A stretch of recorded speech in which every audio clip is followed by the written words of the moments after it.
Hello friends, कैसे हैं आप सब। तो आज की वीडियो में हम बात करने वाले हैं motion of charge particle in uniform electric field. यदि कोई चार्ज पार्टिकल जिसका मास m है, उसका चार्ज q है, वो एक यूनिफॉर्म इलेक्ट्रिक फील्ड में मोशन करता है, तो उसका पाथ कैसा होगा, इसके बारे में हम आज देखेंगे अपनी इस वीडियो में। वीडियो को लास्ट तक जरूर देखें, शेयर करें, सब्सक्राइब करें, लाइक जरूर करें। तो शुरुआत करते हैं।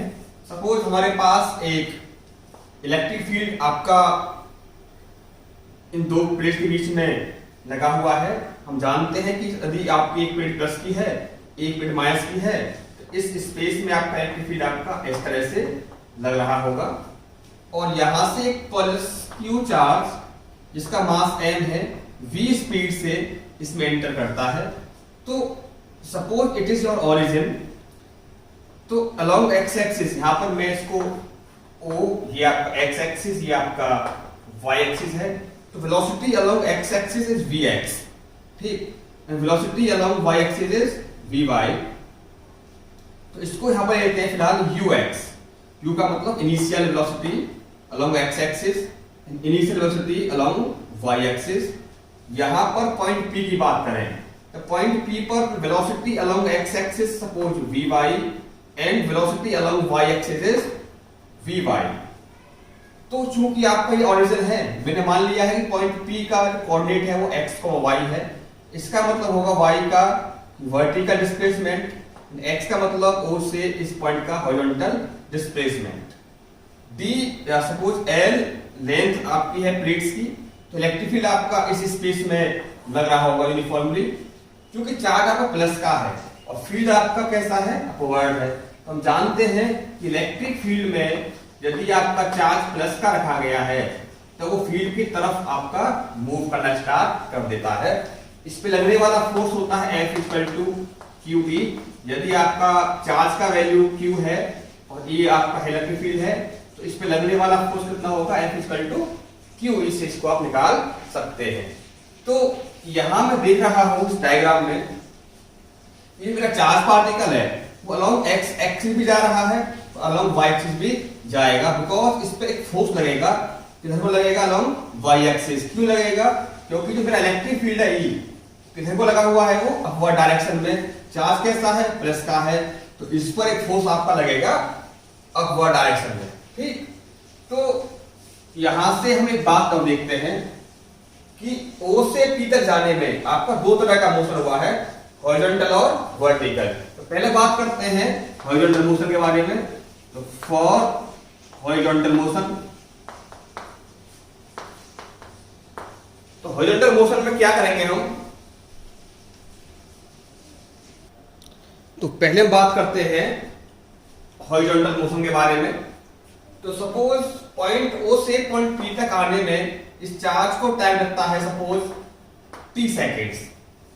तो हॉरिजॉन्टल मोशन के बारे में बात कर रहे हैं, तो t सेकंड में इस q चार्ज में कितना हॉरिजॉन्टल डिस्प्लेसमेंट कवर किया है आपका, x। तो मोशन के इक्वेशन से s equal to ut plus half at square, it is the displacement along x axis means in horizontal direction. In time t कितना है, x।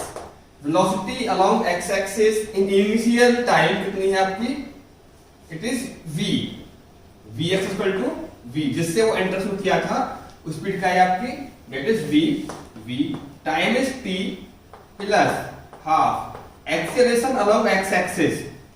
तो इसमें आपका ax हो जाएगा 0, it means acceleration along x axis.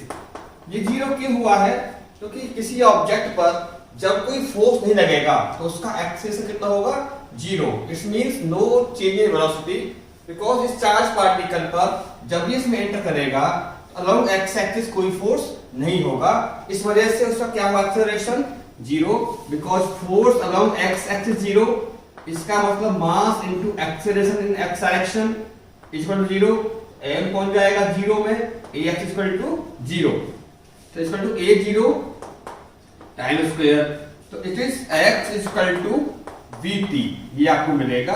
Suppose it is equation first. Now for vertical motion. तो बात कर रहे हैं वर्टिकल मोशन के बारे में, मींस अलोंग वाई एक्सिस, इसका मतलब अलोंग वाई एक्सिस। तो अब देखो O से P तक जाने में ये चार्ज पार्टिकल वर्टिकली कितना उठा है, दैट इज y। तो इसी इक्वेशन से displacement in time t is y, because y is the vertical displacement. अब initial velocity in y direction, इस u का मतलब क्या होता है, इनिशियल वेलोसिटी। मैं बात कर रहा हूं अलोंग y एक्सिस, तो इस चार्ज पार्टिकल की velocity along y axis initial time पर कितनी थी, दैट इज 0। तो यहां पर आपका चार्ज पार्टिकल जैसे एंटर किया है, इस पे फोर्स करना स्टार्ट हुआ है, बिल्कुल जस्ट स्टार्ट हुआ है, तो इस तरफ को इसकी स्पीड नहीं होगी, एट पॉइंट O पे इसकी स्पीड केवल क्या होगी, v होगी, ठीक। लेकिन जब वो पहुंच चुका है वर्टिकल पॉइंट P पर, तो इसकी स्पीड मैंने क्या मान ली है, vy, that is speed in after time t at point P।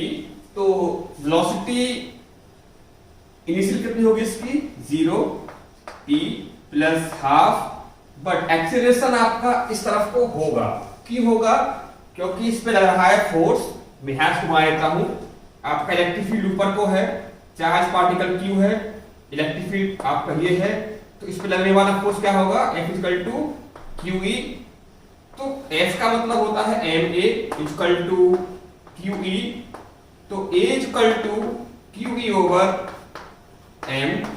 तो ये इसका हुआ acceleration QE over M into time square, ठीक। तो y इक्वल टू 0 हो गया, हाफ QE अपॉन M। अब t, अब यहां से t निकाल सकते हैं, that is x upon v equal to t। इसको पुट कर दो आप, पुट इन 2, तो क्या मिलेगा आपको, it is x upon v का स्क्वायर। तो y equal to 1/2 QE x square बटे mv स्क्वायर। आपको जो मिलकर के आई है इक्वेशन, वो ये मिली। इसको ध्यान से देखने पे मुझे पता चल रहा है it is linear in y and quadratic in x। तो जब कोई इक्वेशन x में क्वाड्रेटिक हो और y में लीनियर हो, तो ये जो होगी it is equation of parabola, equation of parabola. तो इसका मतलब क्या हुआ कि जब चार्ज पार्टिकल आपका यूनिफॉर्म इलेक्ट्रिक फील्ड में एंटर करेगा, तो उसका पाथ होगा पैराबोला, पैराबोलिक पाथ का होगा, और उसका जो ट्रेजेक्टरी का इक्वेशन आपका मिलेगा it is y equal to 1/2 QE x square upon mv square. तो ये उस ट्रेजेक्टरी की इक्वेशन है जिस ट्रेजेक्टरी से वो फॉलो करता हुआ आगे जाएगा। जैसे ही ये इसके बाहर निकलेगा फील्ड के बाहर, अब इसका पाथ हो जाएगा स्ट्रेट लाइन, जिस तरफ को निकला था उस तरफ हो जाएगा सीधा, बिना किसी बेंड हुए, ठीक। तो ये था पाथ का इक्वेशन। जब कोई चार्ज पार्टिकल किसी यूनिफॉर्म इलेक्ट्रिक फील्ड में एंटर करता है, तो उसका पाथ का इक्वेशन क्या होता है, it is y equal to half QE x square by mv square, ठीक है। तो इसको आपको याद रखना है, समझ में आ गया होगा आपका। Thank you, have a good day.